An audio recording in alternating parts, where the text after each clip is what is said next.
Well, happy Tuesday, y'all.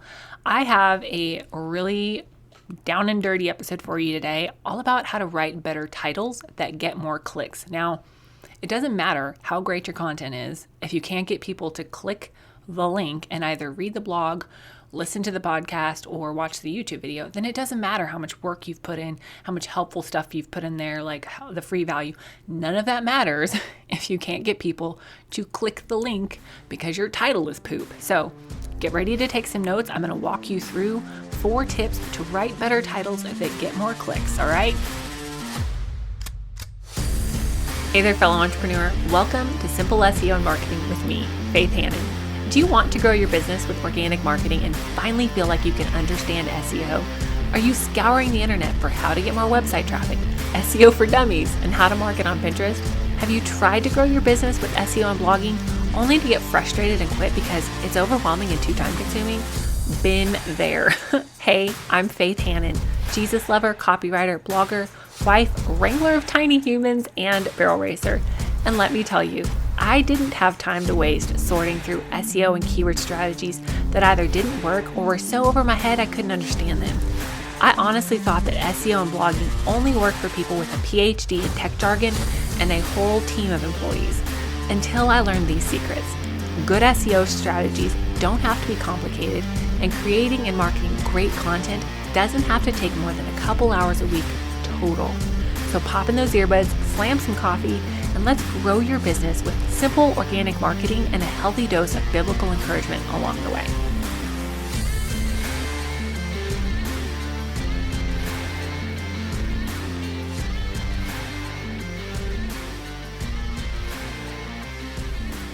So I remember back in my English classes in college and even in high school, if y'all don't know this, I'm a little bit of an English nerd, like not full-on English nerd, but a little bit. I have a minor in English and I just loved my English classes in college and my English teachers. Anyway, I digress. In English class, I remember writing all these essays and I just used to love coming up with titles. Like I loved writing, period. But then to come up with titles was just really fun because it's like I could come up with something kind of intriguing or kind of catchy that kind of, caught my professor's eye and made them go, ooh, this sounds interesting. Or, just something really punchy. And I'm not saying that kind of titling isn't important, but my teacher had to read my paper. That title is not what made them read my paper. Now, let's fast forward a little bit into baby blogger Faith days.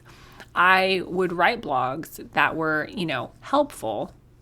They were SEO poop, but they were helpful. But when I came to writing titles, I was like, oh, yeah, I'm just going to make it intriguing or, talk about, a little bit, just like a little bit of, just a little flair, like a little ooh, kind of make people think to want to read it, right?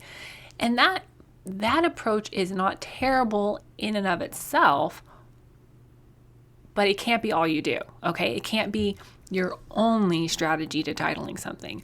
And I remember when I first started really digging into learning how to write great content and great titles that get clicked and read, and just really started digging into growing a business strategically through great content.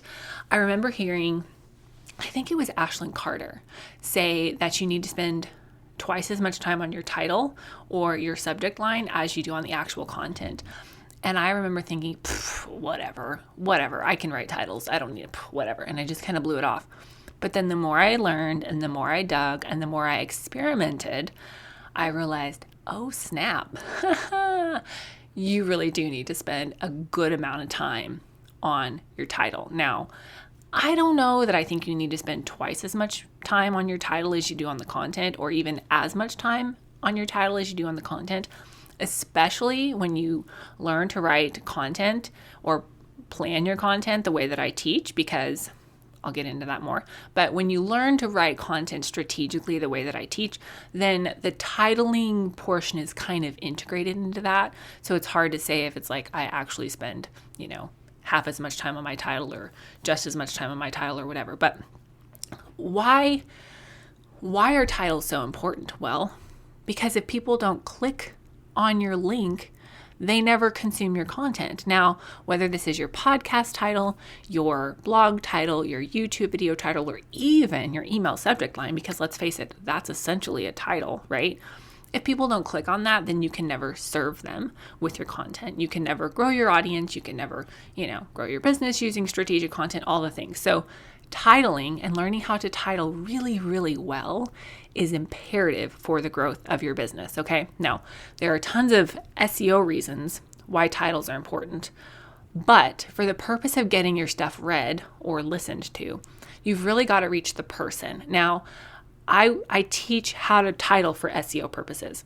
Got that covered for you, all right? And I'm going to touch on that a little bit, but right now I really want to hone in and focus on how to title your content wherever it is so that you're really reaching the person that you want to reach with your content.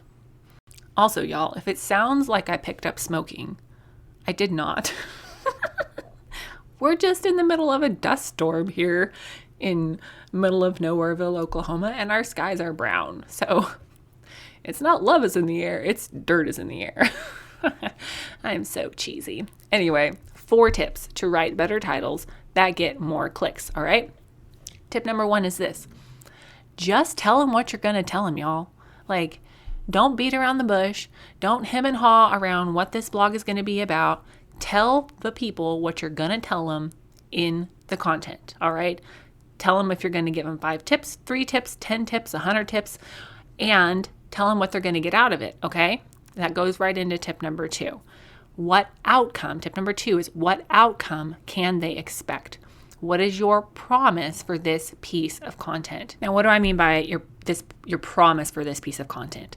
When you sit down to create content, whether that content is a speech that you're delivering, a podcast that you're creating, a blog that you're writing, an email that you're writing, you always, always, always need to know, what is the point of this?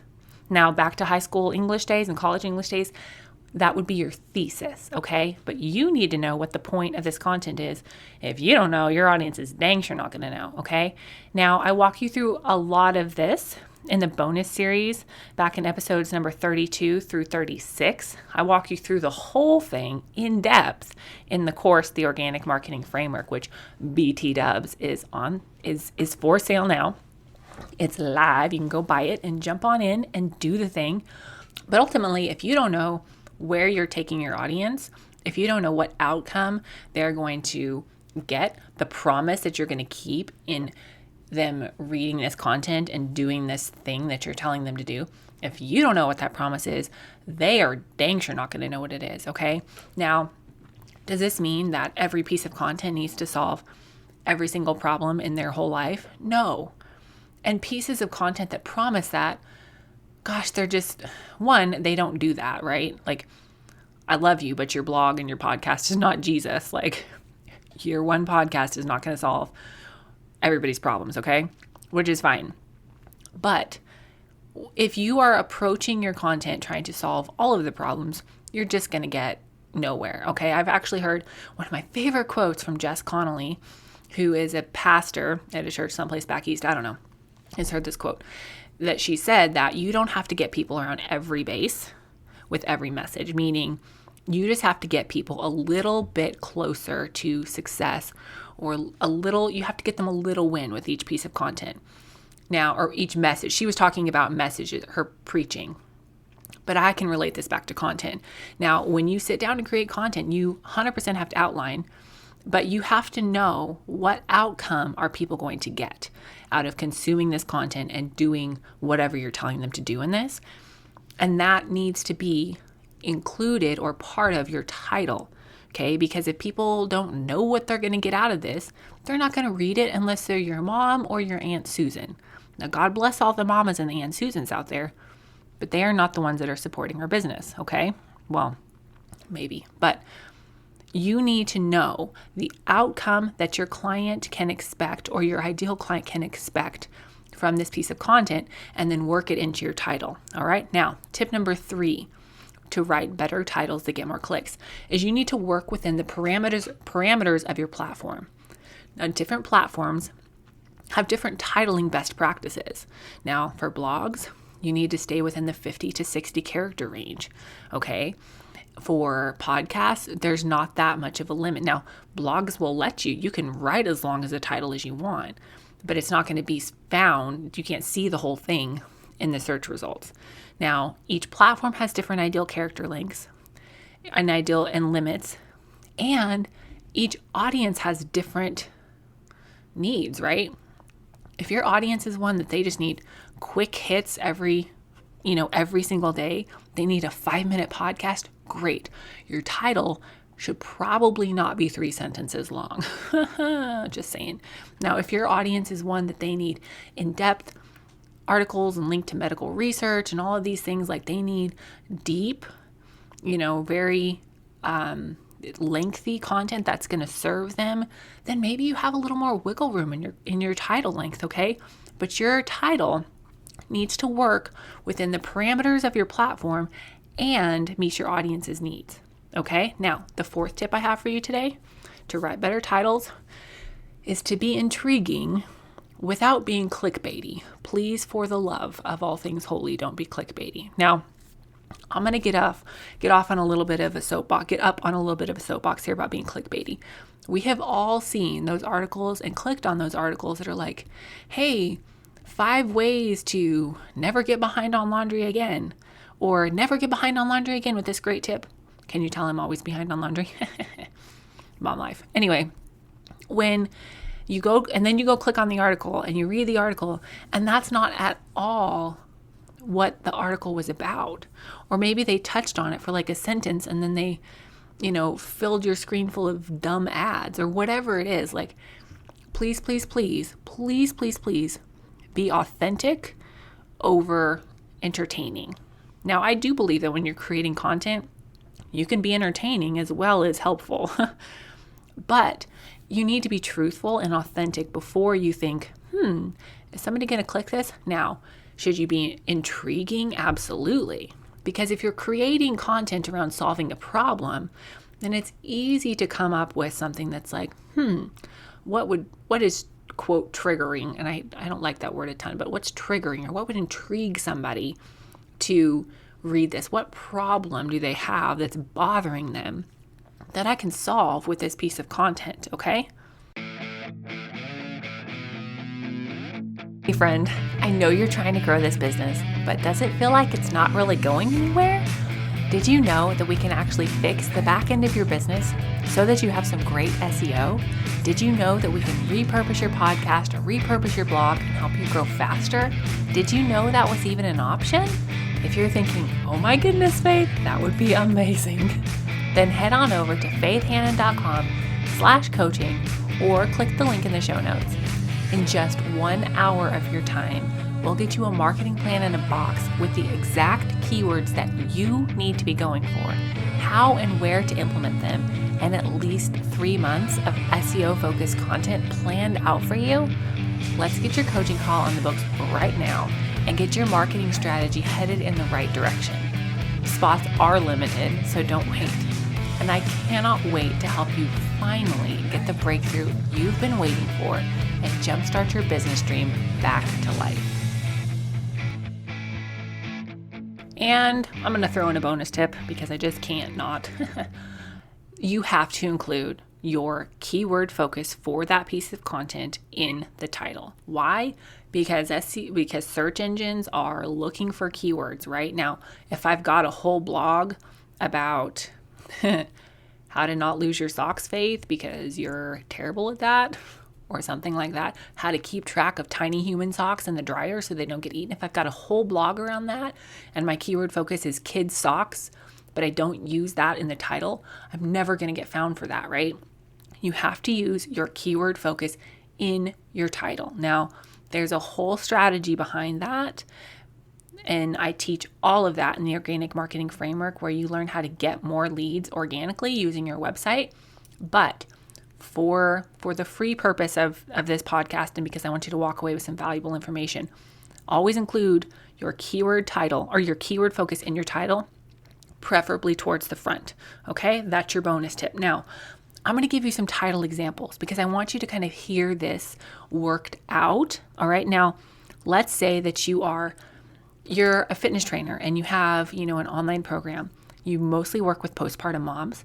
So a great title that's intriguing and tells them what you're going to tell them would be something like, still struggling to lose the baby weight? 3 easy workouts you can do at home with kids. Boom. People are clicking on that because it's clear. It tells them what they can expect.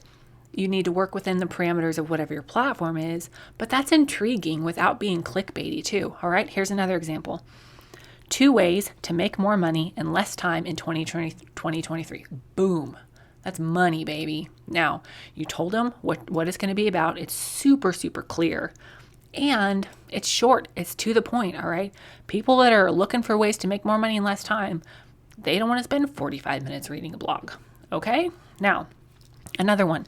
Decorate your kitchen for Valentine's Day for $40. Boom. Super clear. People who are searching for that type of content are going to see that you're super clear in your title. They're going to click that. They're going to read it. They're going to do it. And they might even click on the things that you share because they want to save time and save some money and just have cute Valentine's decorations. All right. Now, the last example I have for you is this. The best free app to free up storage on your phone. Can you tell that Faith needs help freeing up storage on my phone? But in your titles, please, please, please just know that you really can formulate your titles in a way that is authentic to the content and speaks to your person in such a way that they want to click it, they want to read it, and they want to take action on what you say. And if you work a little SEO strategy in there and include your keyword towards the front of your title, you're going to get more clicks for your titles, get more traffic, and ultimately generate more leads. All right. So that's what I have for y'all today. If you are looking for help with your SEO and your titles of stuff, book a coaching call and in the intake form, just say, hey, I need some help titling. Great. We'll work that into your hour. Okay.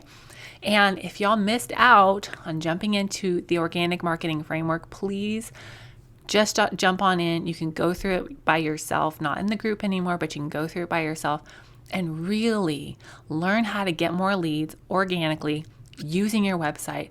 I've poured so much into this, and it is step by step by step how to optimize your website, optimize your messaging, and then how to work SEO into that, how to write blogs that get found, and workflows and templates galore. So I love y'all. Thank you so, so much for the support and just the love and the encouragement that y'all gave me in creating this course. I pray that you are blessed, that your business flourishes, and that you really do know the Lord deeper and more intimately a year from now than you do now, because you are pursuing Him daily and serving Him wholeheartedly with your business and your God-given gifts. So we'll talk to y'all Friday. Until then, have a great rest of your day.